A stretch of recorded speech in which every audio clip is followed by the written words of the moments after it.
Are you drowning in a sea of research papers, staring down a deadline with that blinking cursor just mocking you? Well, what if I told you there's a new AI-powered copilot, one that's ready to help you navigate that storm? Today, we're going to dive into how artificial intelligence is completely changing the game for academics. Yeah, for anyone who's ever been a student or a researcher, this probably feels a little too real.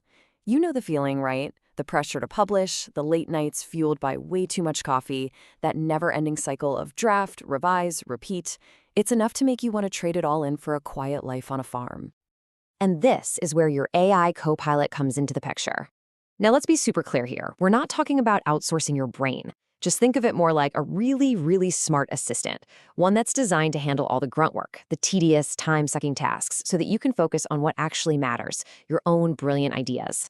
So, how do we actually use these new powers for good? Well, here's our game plan. We're going to journey through the whole AI toolkit. We'll start with automating research, then we'll look at how to supercharge your writing process. After that, we'll take a step back and weigh the incredible promise against some very real perils. And we'll wrap it all up with a clear guide on how to use these tools with total integrity. All right, first stop, research. We all know the literature review is the absolute bedrock of any serious academic work, but let's be honest, it can be a total grind. Well, that entire process is going through a massive change right now, turning what used to take weeks of work into literally minutes. This slide just nails the difference. The old way, it was basically a keyword lottery, right? You'd type in a phrase, cross your fingers, and just hope for the best. The new way, semantic search, is a whole different universe. Instead of just matching words, the AI actually understands the meaning behind your question, so it brings you papers that are conceptually related, not just ones that happen to have the same words. And that right there is the absolute game changer. These things aren't just supercharged search engines, they're synthesis engines. They're connecting the dots across millions of studies, spotting patterns and relationships that would probably take a human researcher an entire lifetime to find. Okay, so you're probably wondering how you can put this power to work. Let's meet three of the heavy hitters in this space. First, you've got Elicit, which is an absolute beast for huge literature reviews. Then there's SciSpace, which is like having a personal expert for any paper you give it. And Consensus, which is laser-focused on pulling out direct, evidence-backed answers from the research itself. Let's just zoom in on Elicit for a second to see how wild this gets. This isn't just about finding papers. It automates the painful process of screening them and pulling out key data. I mean, users are reporting time savings of up to 80%. And here's the most important part. Every single claim the AI makes is backed by a sentence-level citation. So you can trust it, but you can also easily verify everything. So you've done it. You've used AI to build this mountain of perfectly curated research. That's fantastic.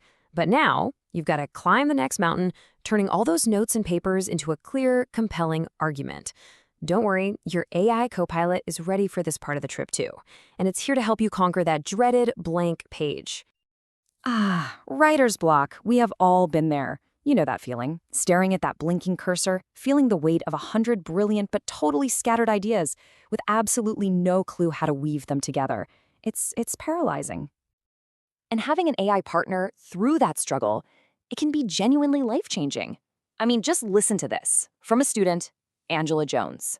It's not just about jumping from B's to A's. Think about the emotional shift. Going from dreading writing to actually looking forward to it. That's just profound. And the whole world of AI writing assistants is just exploding. You've got a specialized tool for pretty much every challenge. Stuck on a sentence? Jenny AI is kind of like autocomplete for your brain. Polishing a thesis? PaperPull is built from the ground up for academic writing. And if you need to fix your tone or rephrase a clunky paragraph, well, that's where the big players like Grammarly and Quillbot really shine. This chart really drives that point home. I mean, just look at PaperPal. It's not trying to be everything to everyone. It is packed with features specifically for academics. Things like suggestions tailored to scientific language and style consistency checks. Stuff you're just not going to find in a broader tool like Grammarly. Okay, so we've seen how these tools can totally change how we research and write. The how-to part is incredible. But all this power brings up a huge question, one we absolutely cannot ignore. Just because we can do all this, should we? It's time to dig into the promise versus the peril. And man, the debate around AI in education is getting really intense. On one side, you have the evangelists. They see AI as the ultimate equalizer.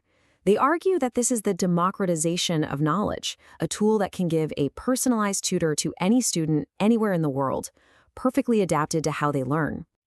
But on the other side of that coin, you have the skeptics, and they are sounding some major alarms. They're warning about a coming crisis in academic integrity, where the line between a student's own work and what a machine created becomes dangerously and maybe even invisibly blurred. And this isn't some far-off sci-fi fantasy. This is a real story, a cautionary tale from a Spanish professor who realized an entire graduating class of Spanish majors couldn't actually speak Spanish. It's a chilling warning of a future where students can ace their homework without actually learning anything, completely short-circuiting the whole point of education. And the worries go beyond just cheating. Think about all the data we're feeding into these platforms. A recent survey found that a staggering 59%, that's nearly 3 out of every 5 university administrators, believe AI poses a major threat to the privacy and security of their students and their staff. And when you dig a little deeper, the academic community has some very specific concerns. First, there's the quality issue. AI summaries can be really shallow, missing critical context. Then there's the accuracy issue, the infamous AI hallucinations, where the tool just confidently makes stuff up.